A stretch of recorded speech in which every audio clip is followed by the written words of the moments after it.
मेरे पिताजी है वो भी 6ठी 7वीं तक ही पढ़े हुए थे। मुझे मोटिवेशन मिलता कि यार मैं भी कुछ कर सकता हूँ और मुझे भी बड़ा आदमी बनना है। और जब हम ये ठान लेते हैं कि हमें कुछ करना है लाइफ में, उन्होंने क्या है कि एक समझदारी थी, कुछ कारणों से वो आगे नहीं पढ़ पाए, लेकिन मेरे थ्रू उन्होंने अपनी जर्नी को जिया, अपनी जिंदगी को जिया, मुझे मोटिवेट करते, बड़े लोगों की कहानियां सुनाते। रिक्शा चालक का बेटा अगर आईएएस बन सकता है तो ट्रक चालक का बेटा भी आईएएस बनना है, मुझे भी आईएएस बनना है।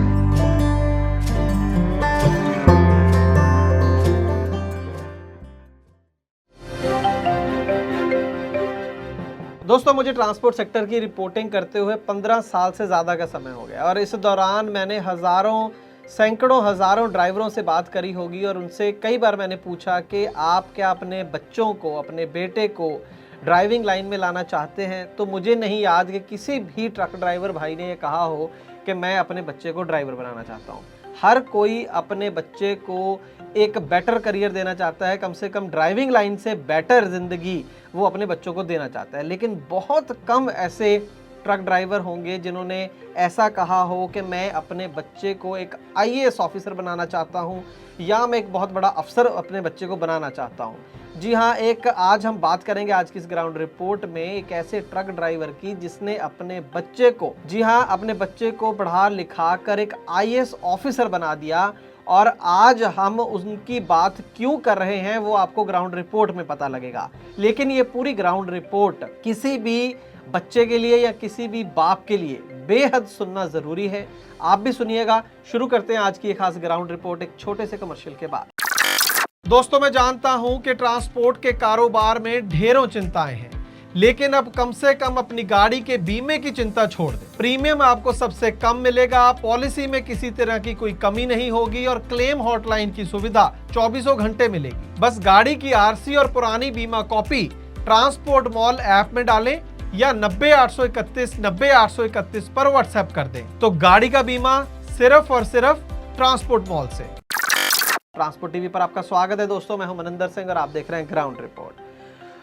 दोस्तों, दो हीरो हैं इस कहानी के। एक तो बेटे हैं पवन कुमार और उनके जो पिताजी हैं, असल में वो बड़े हीरो हैं मेरे हिसाब से। उनका नाम है रामेश्वर लाल। ये राजस्थान के एक छोटे से गांव सोमना के रहने वाले हैं और कहानी कुछ इस तरीके से है कि जो रामेश्वर लाल खुद हैं, बचपन में इनके पिता की मौत जल्दी हो गई थी, इसलिए बहुत कम आयु में इनको दुनियादारी के चक्करों में ये पड़ गए और अपने घर परिवार की हेल्प करने लगे, इसलिए ज़्यादा पढ़ाई लिखाई ना कर सके। लेकिन खुद पढ़ने का शौक़ बहुत था, लेकिन वो पूरा ना हो सका। 10वीं भी शायद उन्होंने पास नहीं करी थी। तो उसके बाद हुआ ये कि उनका जब शादी हुई, बच्चा हुआ, तो एक दिल में ये चीज़ रही कि मैं अपने बच्चे को चाहे जो भी हो जाए मैं उसे पढ़ाऊंगा लिखाऊंगा। लेकिन उस समय वो मिट्टी के बर्तन बनाने का काम करते थे अपने गांव सोमना, राजस्थान की मैं बात कर रहा हूं। तो जब थोड़ा उनका जो बेटे थे उनके पवन कुमार, जब वो थोड़े बड़े हुए, 10वीं उन्होंने पास करी अपने गांव में ही, तो उनके पिता उनको साथ में जो शहर था बड़ा नगौर, वहाँ पर ले आए और वहाँ पर उनको एडमिशन दिलवाया। और खुद उनको पता था कि शहर में मिट्टी के बर्तन बेचकर वो परिवार का पालन पोषण नहीं कर पाएंगे और बच्चे को पढ़ा नहीं पाएंगे। तो उन्होंने उस समय ट्रक ड्राइविंग का काम शुरू कर दिया। वो ड्राइवर बन गए ट्रक पे और ये 2003 की मैं बात कर रहा हूँ, आज से लगभग 19 साल पहले। कई बार होता क्या है कि पिता के जो सपने होते हैं वो बहुत बड़े होते हैं और वो मेहनत भी करता है अपने बच्चे को पढ़ाने लिखाने की, लेकिन बहुत कम होता है कि बेटा भी उतनी ही मेहनत करे, उतनी ही अहमियत दे अपने बाप के सपनों को और उसको साकार करके दिखाए। लेकिन इस मामले में रामेश्वर लाल जी जो हैं वो किस्मत वाले थे कि उनके जो बेटे पवन कुमार हैं वो बहुत ही एक हार्ड वर्कर जिसे हम कहते हैं, सख्त मेहनत करने वाले और एक अच्छे बेटे साबित हुए। उन्होंने जब तक वो शहर में आए उन्होंने कभी आईएएस के बारे में सुना भी नहीं था। असल में जब वो पढ़ने लगे आगे तो उन्होंने अपने कॉलेज के बच्चों से समझा कि जब वो पढ़ाई लिखाई वहाँ पर कर रहे थे कि आईएएस एक ऑफिसर होता है, असल में आईएएस लोग ही पूरी देश को चलाते हैं। और उसके बाद 2006 में उन्होंने अखबार में एक खबर पढ़ी जो कि उस समय बहुत पॉपुलर हुई थी। खबर ये थी कि एक रिक्शा चालक का बेटा आईएएस ऑफिसर बना है और उस आईएएस ऑफिसर का नाम गोविंद जायसवाल था। बहुत फेमस हुए गोविंद जायसवाल जी भी और उस समय खास करके। और ये अखबार में जब खबर पड़ी तो पवन के दिमाग में यह आया कि अगर एक रिक्शा चालक का बेटा आईएएस बन सकता है तो ट्रक ड्राइवर का बेटा आईएएस क्यों नहीं बन सकता। बस उसी दिन उस खबर को पढ़कर उन्होंने ये ठान लिया कि मैं बनूंगा तो सिर्फ आईएएस ऑफिसर बनूंगा, नहीं तो कुछ नहीं।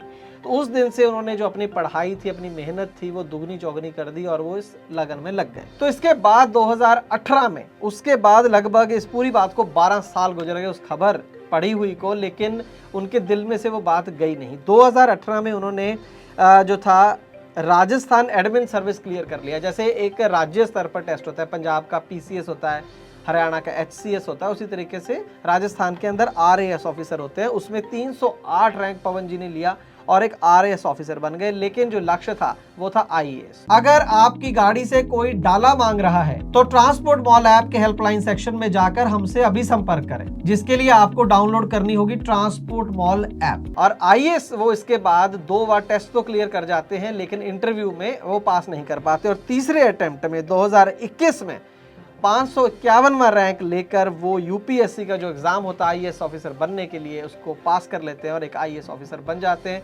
अब तस्वीरें देख सकते हैं, अपनी पूरी फैमिली के साथ पवन जी खड़े हुए नजर आ रहे हैं। और यहाँ पर मैं आपको बात बताऊं कि जिस दिन वो आईएएस का एग्जाम क्लियर करते हैं, जब वो फोन करते हैं अपने पिता को, तो उस समय उनके जो पिता हैं वो दौसा मनोहरपुर हाईवे है उसके ऊपर अपना ट्रक चला रहे होते हैं, जब उनको ये इतनी बड़ी, उनकी ज़िंदगी की शायद सबसे बड़ी खुशखबरी जो मिलती है। इसके बाद जब आईएएस बन जाते हैं बेटे, तो निश्चित तौर पर वो अपने पिता को कहते हैं कि अब आपको एक ट्रक ड्राइवर की जो नौकरी है वो करने की ज़रूरत नहीं है, मैं इतने काबिल हो गया हूँ कि आपको अभी काम करने की कोई ज़रूरत नहीं है। तो इस पर भी जो रमेश्वर लाल जी हैं, उनके पिता हैं, उनकी दाद देनी पड़ेगी। उन्होंने कहा कि नहीं, मैं मेहनत करनी कभी नहीं छोड़ूंगा, चाहे तुम ऑफिसर बन गए हो, लेकिन मैं जो है अपना काम ज़रूर करूँगा। लेकिन इतनी बात उन्होंने बेटे की ज़रूर मानी कि उसके बाद उन्होंने अपना ट्रक खरीद लिया, फाइनेंस करवाया, ड्राइविंग अपने ट्रक पर उसके बाद उन्होंने करी। तो आज ये खबर, आप सोच रहे होंगे कि 2021 में वो आईएएस बने उनके बेटे, तो आज ये खबर हम आपको क्यों बता रहे हैं, वो इसलिए क्योंकि बीती 17 अक्टूबर 2022 को जो रमेश्वर लाल जी हैं, जो पिता हैं पवन कुमार जी की, उनका एक्सीडेंट में उनकी मौत हो गई है। और आप आयरनी देखिए, किस्मत देखिए कि मौत जो उनकी हुई वो उसी हाईवे पर, दौसा मनोहरपुर हाईवे पर ही हुई, जहां पर उनको पहली बार अपने बेटे के आईएएस बनने की खुशखबरी मिली थी। तो ये एक बहुत ही इमोशनल और बहुत ही एक प्रेरणादायक मैं कहानी कहूँगा, एक पिता की और एक बेटे की। एक पिता की जिसने इतनी गरीबी से उठकर ये ठाना कि अपने बेटे को कुछ बनाना है, उसको पढ़ाना है, लिखाना है, और बेटे की जिसने वो जो सपने थे उनको उसके लिए एफर्ट किया, काम किया कि वो सपने पूरे हों।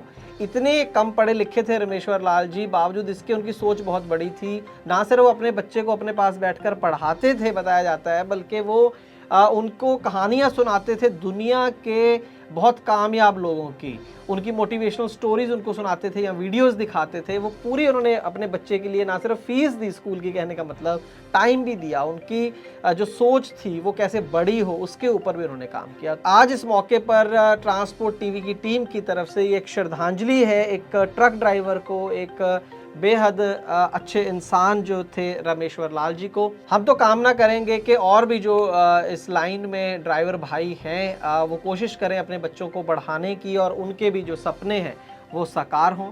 आपको ये पूरी स्टोरी कैसी लगी, आपको क्या इससे प्रेरणा मिली, कमेंट सेक्शन में ज़रूर बताइएगा। ट्रांसपोर्ट टीवी का काम अगर अच्छा लगे तो वीडियो को ज़्यादा से ज़्यादा शेयर कीजिए। ट्रांसपोर्ट टीवी देखने के लिए बहुत बहुत शुक्रिया। हेलो, क्यों बार बार फोन कर रही है? तुम इतने परेशान क्यों? अरे स्टेट एंट्री पर फंसा हुआ हूँ। आज शाम को गाड़ी की इंश्योरेंस खत्म हो रही है, कल छुट्टी है, कोई एजेंट फोन नहीं उठा रहा, दिमाग खराब हो रखा है मेरा।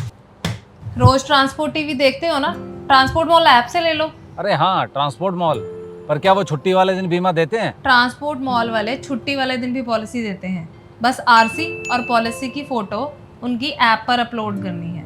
अभी मैं पता करता हूँ ट्रांसपोर्ट मॉल से। आप तो बस घर आओ, मैंने कोटेशन मंगवा भी ली है, वो भी सस्ते दाम पर। और पॉलिसी कैसे मिलेगी? पेमेंट करने के आधे घंटे में पॉलिसी तुम्हारे मोबाइल पर आ जाएगी। अच्छा, मेरी स्मार्ट बीवी, तो चल पेमेंट भी कर दे। कर दे नहीं, गूगल पे कर भी दिया। तूने मेरी बहुत बड़ी परेशानी हल कर दी है। चल मैं अब घर के लिए निकलता हूँ। हाँ आओ तुम, पॉलिसी आ गई है, भेज रही हूँ वो भी। तो दोस्तों आप भी स्मार्ट बनिए, गाड़ी का बीमा सिर्फ और सिर्फ ट्रांसपोर्ट मॉल से।